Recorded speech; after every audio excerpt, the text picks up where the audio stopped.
go ahead and label at the top your name, topic, which is factoring expressions, and then class, it's Unit 2, Note 7. All right, so we've already learned how to combine like terms, distribute, and then how to do both of those together to get the simplest form of an expression. Now we're going to learn how to put simplest form and factored form. And right now we're just going to learn how to do it, and then later on we'll learn why it's important and why we need to know how to do this. So as you can see right here where it says 3x plus 6, that is the simplest form, right? Because there are no parentheses and we have no like terms. So there's nothing else we can combine or nothing else we can distribute. So now, if you look over here, it says 3 times x plus 2. That is the factored form of this expression right here. Now you'll probably notice that we can distribute that. We can distribute this right here to get our simplest form, and that's true. So going from simplest form to factored form is just the opposite of distributing it. So to do that, we can follow these steps right here. First, you're going to want to find the greatest common factor of each term. Let's do that first in number 1. So number 1, we have 8x minus 32. So you're just looking at the numbers here. What is the greatest common factor of 8 and 32?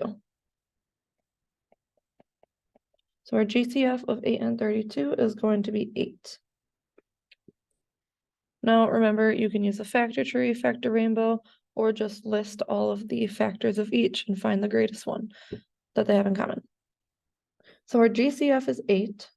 All right, so that 8 is going to go on the outside of our parentheses. So I'm just going to set it up like this. So GCF goes on the outside. Now, what we're going to do with our GCF is divide every term by that. So we're on step number 2 now up here. Divide each term by the GCF and leave the remaining factors in parentheses. So if we divide 8x by 8, 8x divided by 8 is just going to leave you with x. Because you're just going to do the numbers. 8 divided by 8 is 1. 1x is the same as x. And then minus 32 divided by 8 equals 4. So this is what we're left with. Now, step 3, and this is very important to do. It says check your work by distributing. So I can do, all right, I'm going to do 8 times x, and then 8 times negative 4. So I have 8 times x, or minus 8 times 4. That gets me 8x minus 32. And I got the same thing that I started with, so I did it correctly. All right, let's go ahead and do number 2 together also. So step 1, find the GCF. So GCF of 21 and 30 is going to be 3. I'm just going to write that at the top. Now I'm going to get this set up down here. And remember, we divide everything by 3. 21 divided by 3 is 7. Don't forget the x. 30 divided by 3 is 10. Now remember, to check, you want to distribute to see if you get what we started with. So we would do 3 times 7x minus 3 times 10. 3 times 7x is 21x minus 30. And we got what we started with, so that is correct. All right, go ahead and try numbers 3 and 4 on your own. And then we'll go over them together. So pause the video here.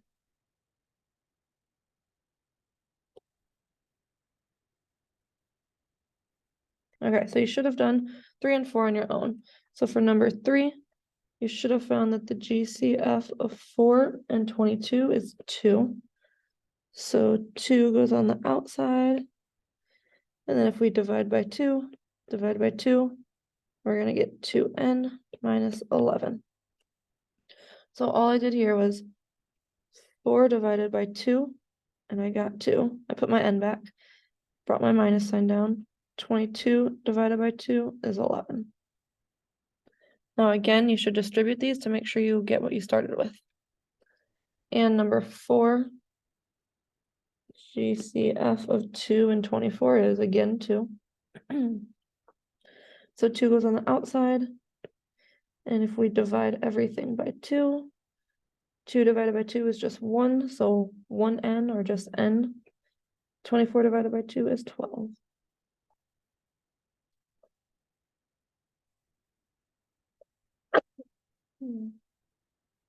Go ahead and try number 5 and 6 on your own. So pause the video here. All right, so for number 5, you should have gotten 16x plus 4. That one was tricky because 16 and 64, the GCF is 16, but that's not something that we know off the top of our head. So you would have had to figure that out.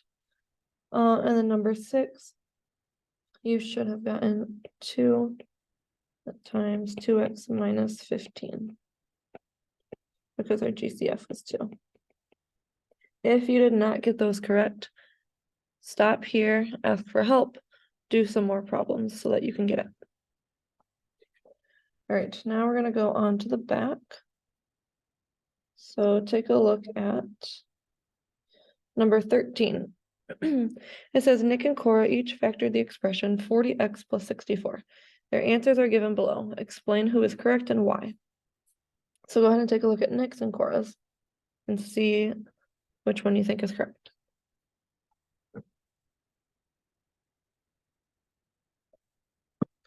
All right, so Cora is going to be correct because she used 8 as the GCF, which is correct.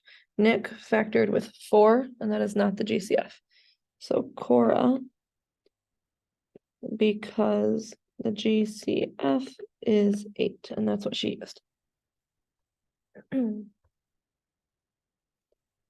So you can tell that Nick didn't use the GCF because he has a 10 and a 16 on the inside of his parentheses, and those can both be divided by 2.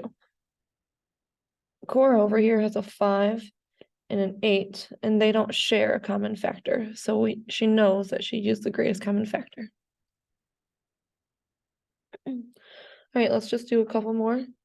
So now they want you to simplify and then factor each expression. So just do number 14 and 15 on your own. So simplify by, remember, distributing or combining like terms, whatever you have to do. Then factor. So pause and try them on your own. All right, you should have paused the video. Now, first, remember we want to simplify. So we'll do 4x plus 6x, which is 10x, and then minus 22. Remember, you cannot put these together because one's a variable term and one is a constant. Now they want us to factor. So what's the GCF of 10 and 22? That would again be 2. So 2 goes on the outside of our parentheses. And then we divide everything by 2. So 10 divided by 2, 22 divided by 2.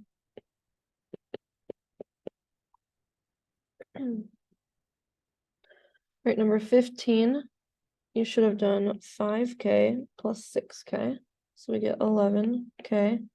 And then negative 9 minus 13, so negative 22. All right, GCF equals 11. Don't forget that it can be, so we have 11 and 22, it can be 11.